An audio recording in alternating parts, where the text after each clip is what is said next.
हाँ, प्रणाम सर। हाँ मैम। पहले तो सभी उपस्थित माननीय सांसद, सभी विधायकगण और मंत्रीगणों को मेरा सादर नमस्कार है। सर, मैं पूरे धनबाद के और थोड़ा बहुत राज्य के उसमें भी बात करना चाहूंगी सर। सबसे पहले तो सर कि जो हमारा SNMCH है सर, जो मेडिकल कॉलेज है सर, वहां पर जो ऑक्सीजन प्लांट है सर वो पूर्ण नहीं हुआ उसका कार्य। उसको अगर जल्दी से जल्दी पूर्ण कराया जाता तो सर वहां पर जो है जो डिपेंडेंसी है ऑक्सीजन की अभी भी बाहर के स्रोतों पे वो खत्म हो जाती। दूसरा है सर कि संजीवनी वाहन की जो जानकारी है उसकी उपलब्धता हो, सबके पास नहीं हो रही है सर। कार्यक्रम लॉन्च हो रहे हैं लेकिन उसकी जानकारी, उसका प्रचार प्रसार वैसे नहीं हो पा रहा है सर, और लोगों तक वो जानकारी पहुंच नहीं पा रही है सर। तो इसका प्रसारण जो है सर लगातार हो तो वो जानकारी लगातार लोगों तक पहुंचेगी। सर, एक चीज है कि बेड की उपलब्धता जो है सर उसकी जानकारी पोर्टल पे दी जाती है, और ये कंफ्यूजन पिछले 4-5 दिनों में आ रहा है कि पोर्टल पे उनको टोकन दे दिया जा रहा है पेशेंट्स को, वो अस्पताल पहुंच रहे हैं लेकिन वहां बताया जाता है कि आपको ये बेड नहीं मिल सकता क्योंकि यहाँ पर कोई और है ऑलरेडी। तो सर हो क्या रहा है कि जो पेशेंट अस्पताल में उपस्थित है उसे बेड दे दिया जा रहा है, और जिसे टोकन मिल रहा है वो बाद में वहां पहुंच रहा है तो उसे नहीं मिल पा रहा है। और चूंकि सर जो उपस्थित है इमरजेंसी केस होता है तो इस कंफ्यूजन को सर थोड़ा सा दूर करना चाहिए, मुझे लगता है, क्योंकि सर बहुत सारे ऐसे केसेस हो चुके हैं। कई बार लोग डॉक्टर्स को फोन करते हैं और लगातार आरोप प्रत्यारोप सर लगता रह रहा है, और इससे थोड़ा सा डिस्टर्बेंस होता है सर काम करने में।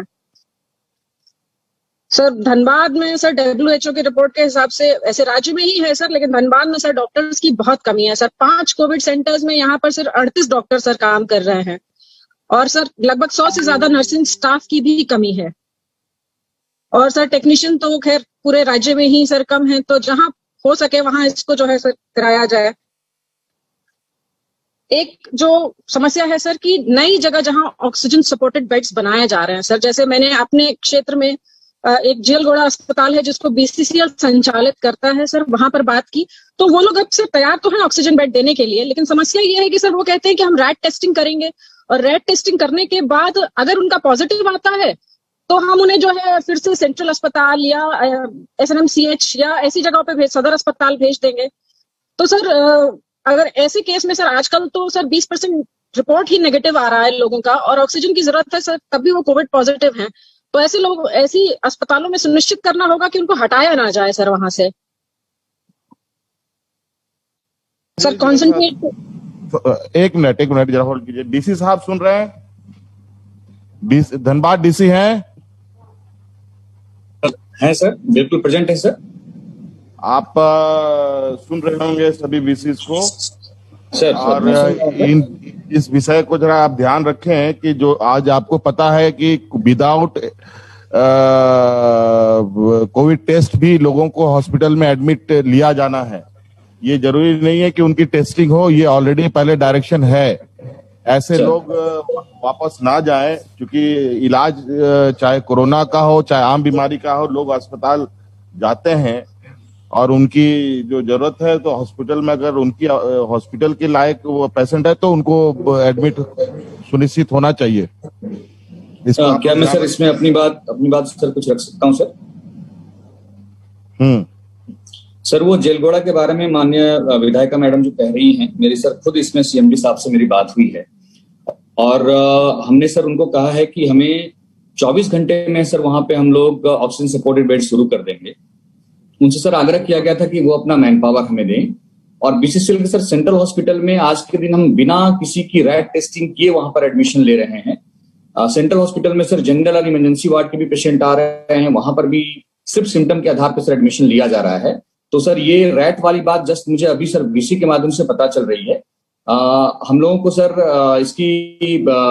हम डिटेल इसकी समीक्षा कर लेते हैं CMD साहब से, और यदि वो सर मैन पावर हमें देने को तैयार है, उनके पास काफी man power sir regional hospital में है, तो विदिन 24 आवर्स से हम लोग वहां पे तैयार कर सकते हैं सर, इसमें कहीं कोई दिक्कत नहीं आएगी।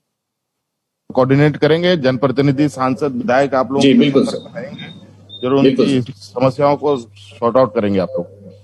हाँ मैडम। हाँ सर।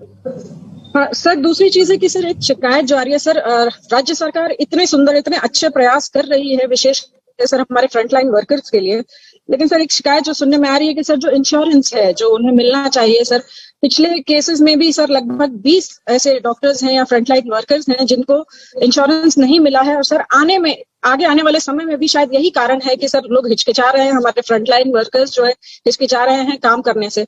तो सर प्रयास किया जाए कि सर अगर इंश्योरेंस जो है जिनकी कोविड से डेथ हुई है, जिन भी फ्रंटलाइन वर्कर्स की, उनके परिवार को जो है सर इंश्योरेंस मिल सके।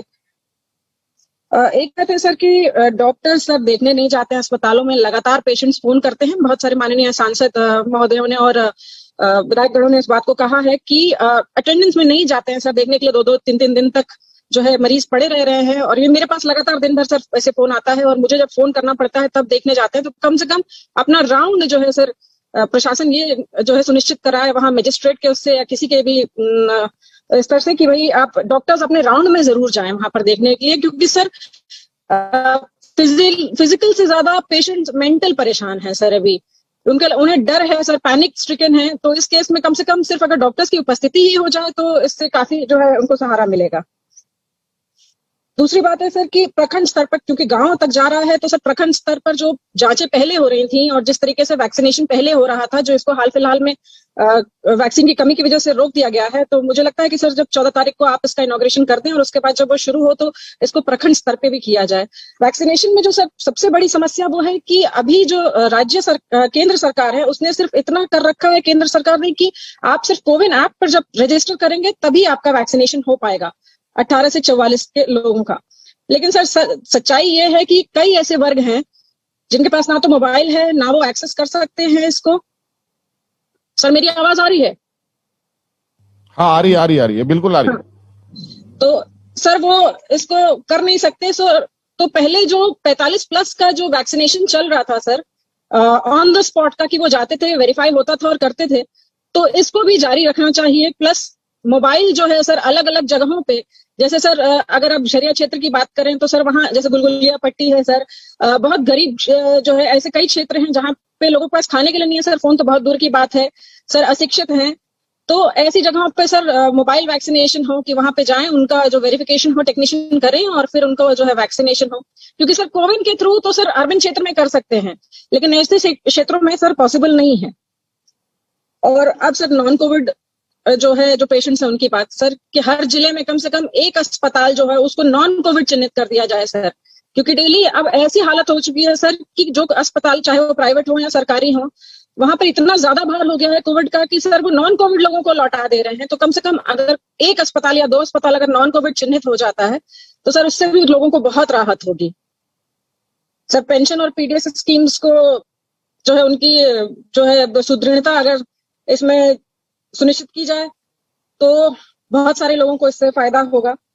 और सर धनबाद जिले में इलेक्ट्रिसिटी का बहुत मेजर इशू है सर, लोगों के घर में कॉन्सेंट्रेटर है, ऑक्सीजन है सर, लोग घर में हैं दिन भर और इतनी बिजली अभी कट रही है सर 7-8 घंटे 8-8 घंटे। तो इसको सर कम से कम ऊर्जा विभाग से सुनिश्चित करना होगा कि थोड़ा बहुत तो ठीक है सर, लेकिन लॉकडाउन के समय में अगर ऐसा करेंगे तो बहुत लोग परेशान हो रहे हैं।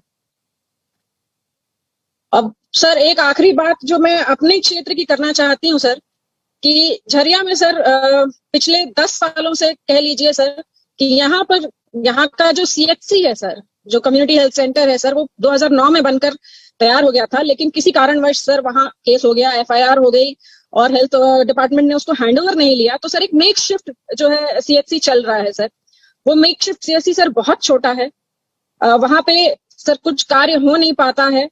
और इसलिए सर मेरा रिक्वेस्ट रहेगा, मैं पिछली बार 2 सत्रों से विधानसभा में इस प्रश्न को उठा भी चुकी हूं और माननीय मंत्री महोदय ने मुझे आश्वासन भी दिया था, लेकिन सर इससे बेहतर समय नहीं हो सकता है कि इस सीएचसी को जो है सर अभी सुदृढ़ करके और अगर शुरुआत की जाए, क्योंकि सर यहाँ डॉक्टरों के रहने की भी व्यवस्था है, बड़ा अस्पताल है और बहुत बड़ी आबादी को सर इससे लाभ मिलेगा। और इसको हम सर, क्योंकि धनबाद में डीएमएफटी की कमी नहीं है सर, तो डीएमएफटी से इसको शुरू भी कर सकते हैं। तो मेरा सर आपसे एकदम सर निवेदन है कि अगर हमारा सीएचसी जो है बनियाहीर में जो है अगर ये शुरू हो सके सर, बहुत सर अर्जेंसी नहीं है, लेकिन अगर इसको देखते हुए हम इसको सुदृढ़ कर सकें तो सर आने वाले समय में हमें इससे बहुत लाभ मिलेगा सर। जी, सर मेरी बातों को सुनने के लिए बहुत थोड़ा शॉर्ट करें सर। हो गया, बहुत बहुत धन्यवाद बहुत धन्यवाद धन्यवाद मैडम। किसी का वीडियो ठीक हुआ? विनोद सिंह जी भैया